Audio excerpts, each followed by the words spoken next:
आज की कहानी उन लोगों को सुननी चाहिए जो कि रिसोर्सेज की कमी की वजह से अपनी किस्मत को कोसते रहते हैं और अपनी जिंदगी में आगे बढ़ने की ट्राई तक नहीं करते। ध्यान से सुनिएगा। तो हुआ कुछ यूं कि एक लड़का काम की तलाश में गांव से बड़े से शहर में पहुंच जाता है। अब उसके पास पैसों की कमी होती है, इसके लिए उसे जल्द से जल्द नौकरी ढूंढनी थी। अब वो आसपास पता करता है तो उसे मालूम पड़ता है कि एक बड़ी सी कंपनी है, वहां पे ऑफिस बॉय की जरूरत है। अब जैसे ही वो वहां पर पहुंचता है, वहां का एचआर उसका टेस्ट लेने के लिए थोड़ी बहुत ऑफिस की क्लीनिंग करवा के देखता है। अब उसमें वो परफेक्ट होता है, तो वो एचआर उसे कहता है कि नौकरी तो तुम्हें मिल जाएगी, तुम एक काम करो, तुम अपना मेल आईडी दो, मैं तुम्हें जॉब लेटर भेजता हूं मेल पे। तो वो लड़का प्यार से बोलता है कि सर मेरे पास मेल आईडी नहीं है। तो वो एचआर क्या कहता है पता है? वो एचआर ये कहता है कि इस डिजिटल वर्ल्ड में जिसके पास मेल आईडी नहीं है वो एग्जिस्ट ही नहीं करता, और जो एग्जिस्ट ही नहीं करता उसे मैं नौकरी कैसे दूं? तुम यहां से जा सकते हो, मैं तुम्हें नौकरी नहीं दे सकता। वो लड़का निराश हो जाता है, लेकिन सरवाइव तो करना था। गांव से आखिरकार घर छोड़ के आया है, उसके जेब में ना 100 रुपए थे। अब वो क्या करता है, सामने उसे एक सुपरमार्केट दिखाई देता है, वो वहां पे जाता है और सुपरमार्केट से 100 रुपए में टमाटर खरीदता है और घर घर जाकर उन टमाटरों को बेचता है, और 100 रुपए से उसके पास 200 रुपए इकट्ठे हो जाते हैं।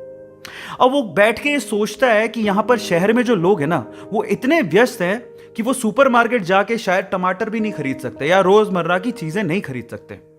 अब उसने ये सोच लिया और ये समझ लिया कि यहां पर पैसा कमाना आसान है, तो वो डेली ये काम करता, जाता सुपरमार्केट, सामान खरीदता, घर घर जाके बेचता। धीरे धीरे करके उसने 1-2 लड़के भी रख लिए। ऐसे करके बिजनेस बढ़ते चले गया और फिर उसने अपना एक ट्रक भी खरीद लिया। फिर वो आसपास के गांव से सब्जियां लेके आता और वहां पर बेचता। ऐसे करके वो बंदा 1-2 साल के अंदर ही मिलियनर बन गया।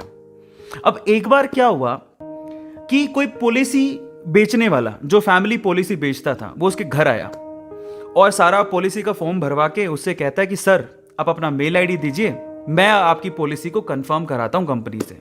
तो वो बंदा फिर से कहता है कि मेरे पास मेल आईडी तो नहीं है।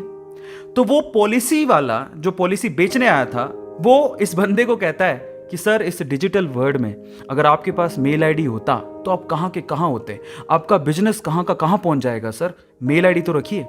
तो फिर वो प्यार से जवाब देता है कि अगर मेरे पास मेल आईडी होता ना, तो आज मैं किसी बड़ी सी कंपनी में ऑफिस बॉय की नौकरी कर रहा होता। इसीलिए आपके पास अगर रिसोर्सेज नहीं है तो उसका रोना बंद करिए और आपके पास जो है उसकी कीमत को समझिए और वहीं से ही पैसे कमाने की और आगे बढ़ने की कोशिश करिए। रास्ता अपने आप मिलेगा। गाइस, ये कहानी आपको कैसी लगी चैट सेक्शन में जरूर लिखिएगा, और ऐसी अमेजिंग वीडियोस के लिए और ऐसी अमेजिंग कहानियों के लिए हमारे चैनल को सब्सक्राइब कर लीजिएगा।